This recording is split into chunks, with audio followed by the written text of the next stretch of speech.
बड़ी खूबसूरत बात कही है कि माटी रोए तब बेटा जन्म लेवे, माटी रोए तब बेटा जन्म लेवे, और जब जंगल पुकारे तब योद्धा खड़ा होवे। इतिहास खाली ओकर ना बने जे खाली राज करे, इतिहास ओकर ना बने जे खाली राज करे, इतिहास ओकर बने जे समाज खातिर लड़े। आदरणीय मुख्य अतिथि उपायुक्त महोदय, माननीय अतिथिगण, सम्मानित गुरुजन और मेरे प्यारे साथियों, मेरा नाम रिंजू कुमारी है। मैं सीएम रसोई गर्ल्स नावाड़ी की छात्रा हूँ। आज मैं भाषण देने नहीं आई हूँ, मैं आज उस मिट्टी की आवाज़ बनकर आई हूँ जिस मिट्टी ने एक ऐसे बेटे को जन्म दिया है जिसे पूरा झारखंड किशोर गुरु के नाम से जानता है। जी हाँ, मैं बात कर रही हूँ स्वर्गीय शिबू सोरेन जी की।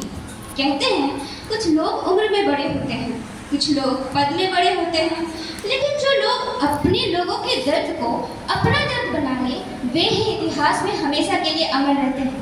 ऐसे ही व्यक्तित्व रखने वाले थे हमारे जननायक स्वर्गीय शिबू सोरेन जी। उनका जन्म 11 जनवरी 1944 को नेमरा गांव में हुआ था, लेकिन उनका असली परिचय उनका जन्म नहीं, उनका संघर्ष बना। जब उनके पिता सोवरेन सोरेन अन्याय के खिलाफ लड़ते हुए शहीद हो गए, तब एक बेटे ने अपने आंसू पोंछकर ये प्रण लिया कि अब जुर्म के सामने झुकब न। हमर माटी के बिके देव न, हमर जल, हमर जंगल, हमर जमीन, ये हमर पहचान है। हमर जल, हमर जंगल, हमर जमीन, ये हमर पहचान है, एकरा छीने देव न। यही प्रण आगे चलकर एक आंदोलन बना। उन्होंने आदिवासी, किसान, मजदूर और वंचित समाज की आवाज को बुलंद किया।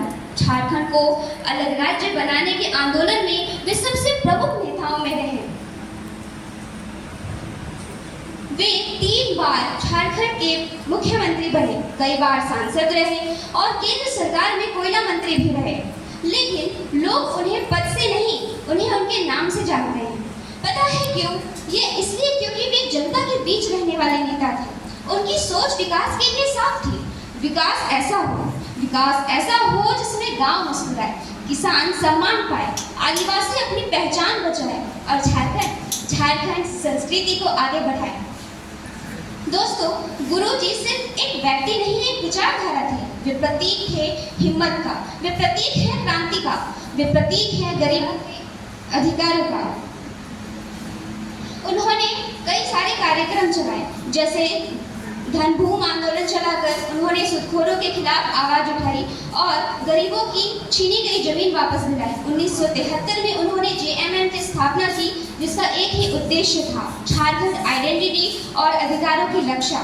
उन्होंने नशा मुक्ति और रात्रि पाठशाला जैसे आंदोलन भी चलाए। इसीलिए लोग कहते हैं कि आंदोलन से निकला है वो धरती का वो सपूत है, आंदोलन से निकला है वो धरती का वो सपूत है, हक और इंसाफ की लड़ाई का वो सबसे बड़ा सबूत है। और मैं झारखंड की बेटी हूँ। मैं झारखंड की बेटी होने के नाते इस मंच पर आज सिर्फ गर्व से इतना ही कहना चाहती हूँ कि गुरुजी, आपने जो संघर्ष की आग जलाई थी, वो आज भी झारखंडी के दिलों में धड़कता है। आपका सपना आज भी हर युवा की आंखों में बसता है और आपका जीवन हमें हर दिन ये याद दिलाता है कि अपनी माटी से बड़ा कोई धन नहीं, अपनी माटी से बड़ा कोई धन नहीं और अपने लोगों के आत्मसम्मान से बड़ा कोई धन नहीं। और मैं इन चंद शब्दों के साथ अपनी वाणी को विराम देना चाहती हूँ कि तूफान आते हैं, टकराते हैं और गुजर जाते हैं। तूफान आते हैं, टकराते हैं और गुजर जाते हैं। ये माटी कल भी उनकी थी, ये माटी आज भी उनकी है और इस माटी का हर कण सदियों तक उनके संघर्ष को याद करता रहेगा। धन्यवाद। जय हिंद, जय भारत।